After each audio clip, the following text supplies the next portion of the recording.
Hello everyone, and welcome back to the Fluctus Channel. The AC-130 gunship is one of the most recognizable attack aircraft in the world because it fights in a way few other airplanes can. Instead of racing over a target and releasing weapons in a single pass, it circles the battlefield, keeps its sensors pointed inward, and delivers controlled fire for as long as ground forces need support.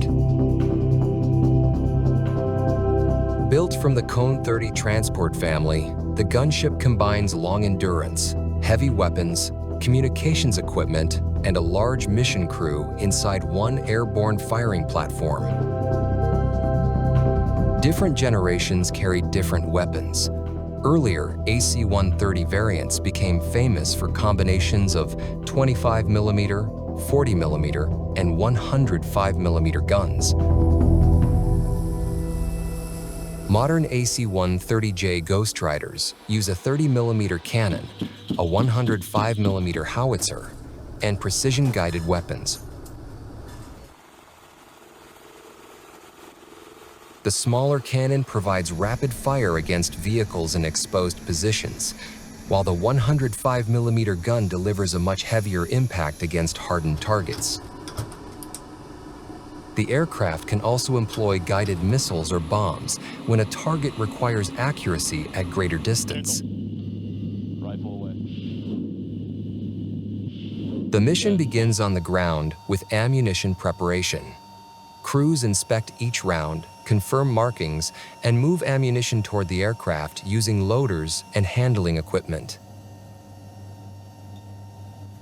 Large 105mm shells are carried individually and placed in secure racks because every round must remain controlled during taxi, takeoff, turbulence, and firing. Cannon ammunition is arranged through feed systems designed to move rounds reliably toward the gun. When missiles or guided weapons are assigned, specialists check mounting points, wiring, safety pins, and electronic connections before signing the aircraft ready. Maintenance teams work through digital and physical pre-flight inspections. Engines, propellers, landing gear, hydraulic lines, sensors, defensive systems, gun mounts, and communication equipment are checked.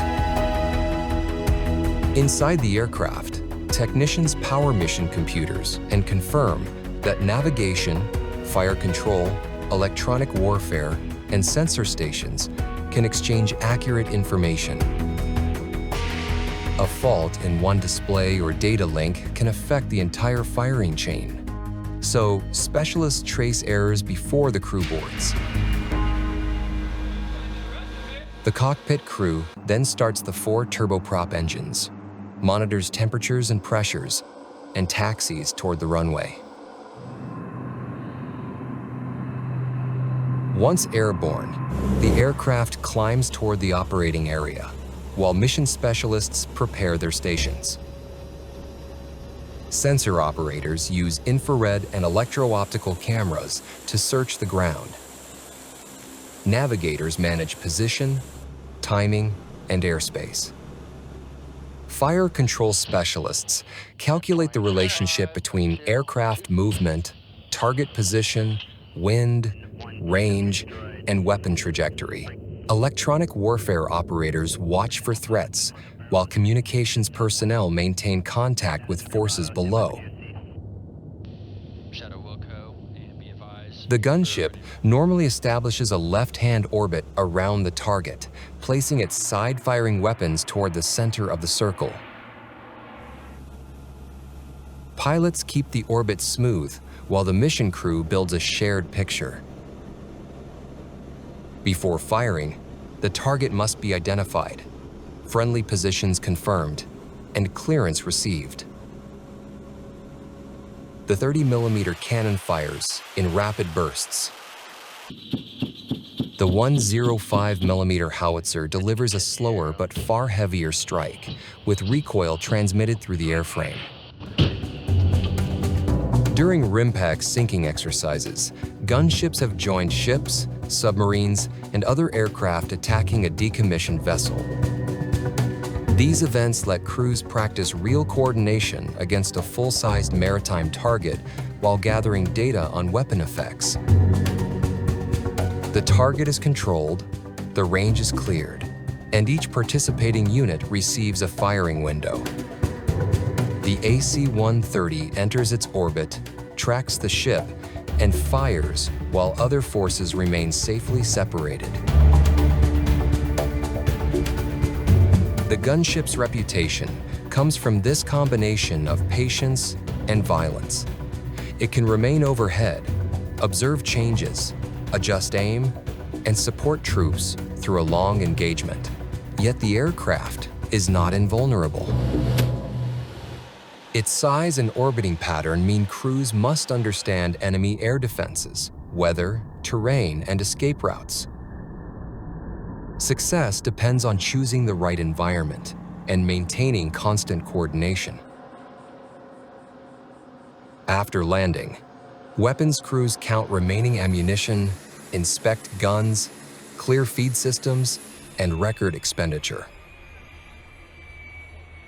Maintainers examine mounts, clean residue, check sensors, and review faults captured during flight. The mission ends only when the aircraft is restored for the next crew. That disciplined cycle is what turns a modified transport plane into one of the most feared, close support aircraft ever operated. Its combat record also explains why crews treat every sortie seriously. Across decades of special operations service, AC-130 variants supported troops during nighttime missions, rescues, and prolonged battles. Their value came not from legend, but from placing fire where friendly units could not afford delay, hesitation, or confusion. The MC-130J Commando II uses the same basic Hercules family to perform a different special operations mission. Instead of circling a target with side-firing guns, it moves commandos, fuel, equipment, and supplies into places where ordinary transports may not operate safely. Its primary roles include low-level infiltration, exfiltration, resupply, aerial refueling of helicopters and tiltrotors, and support to forward operating locations. Mission planning begins with terrain, weather, threats, timing, cargo weight, and the location of friendly forces. Crews study routes that may keep the aircraft low and difficult to detect, then calculate fuel, drop speeds, parachute settings, and emergency options. During forward arming and refueling point exercises, the aircraft can deliver flexible fuel bladders known as blivets. Once dropped, ground teams recover them and create a temporary fuel site for helicopters, vehicles, or other aircraft. The Commando II can also insert personnel by parachute. Special operations troops board with weapons, rucksacks, oxygen equipment when required, and parachutes inspected before takeoff. Near the drop zone, the crew verifies wind, altitude, and release timing. Jumpers stand, hook up, or prepare for military freefall, then exit in sequence as the aircraft maintains the planned speed and heading. Training with Estonian Special Forces and SEAL Team 7 demonstrated how one aircraft can deliver small teams quietly across long distances. Cargo delivery extends to heavy military equipment. During Exercise Silver Arrow in Latvia, US, forces rapidly deployed rocket artillery, showing how air mobility can move powerful systems into a region before roads or rail lines can complete the journey. The MC-130 supports this larger network by moving people, supplies, communications gear, and fuel. Large historical airdrops also reveal the Hercules family's lifting power. The 15,000-pound BLU-82 Daisy Cutter was loaded onto a cargo platform, restrained, inspected, and extracted from the rear ramp by parachute. Although that weapon was not a standard MC-130J mission, the process demonstrates the precision required whenever heavy cargo leaves an aircraft in flight. For special operations, mobility is often the first weapon, because forces cannot act until someone delivers them to the right place. Crews may also train in chemical protection gear, proving they can plan, load, fly, and recover, even when contamination complicates every routine task aboard. The C-130 family also includes aircraft built for missions far removed from gunfire or commando insertion. The KC-130J is an aerial tanker and transport used to refuel helicopters, tiltrotors, and fixed-wing aircraft while carrying cargo or personnel. Hose and drogue pods extend from beneath the wings, allowing receiving aircraft to approach from behind, connect a refueling probe, and take fuel without landing. During flight, the tanker crew holds a steady speed and altitude while monitoring each receiver. Turbulence, wake, and changing aircraft weight make the operation demanding. Once contact is complete, the hose retracts, and the KC-130J can continue to another receiver or deliver cargo at a distant base. The EC-130J Commando Solo used the Hercules airframe for airborne broadcasting. Instead of carrying guns, it carried transmitters, antennas, and mission specialists able to send radio and television messages across wide areas. These broadcasts supported military information operations, emergency communication, and efforts to reach populations when normal networks were unavailable or controlled by hostile forces. In September 2022, the 193rd Special Operations Wing completed the EC-130J Commando Solo's final training flight in Pennsylvania, closing a 4-year chapter in the unit's broadcast mission. The aircraft's retirement showed how one transport design could evolve into a flying media station. Together, the KC-130J and EC-130J demonstrate why the Hercules has lasted for generations. One transfers fuel through the air, the other transfers information across borders.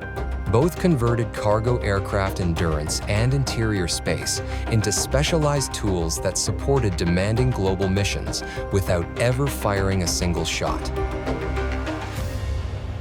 The 910th Airlift Wing operates another remarkable Hercules variant, the only large area, fixed-wing aerial spray capability in the Department of Defense. These modified C-130s carry tanks, pumps, spray booms, and control systems that disperse material across broad areas at low altitude. Their missions vary. The Deepwater Horizon disaster showed why this capability matters. On the 20th of April 2010, an explosion and fire struck the offshore drilling rig in the Gulf of Mexico. 11 workers were killed. The rig sank, and oil flowed into the sea for months. Aircraft, ships, Coast Guard crews, scientists, and contractors joined a vast response effort.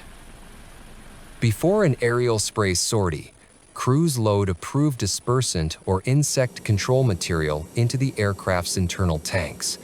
Specialists inspect pumps, valves, nozzles, and spray booms, then calculate the required flow rate for the target area.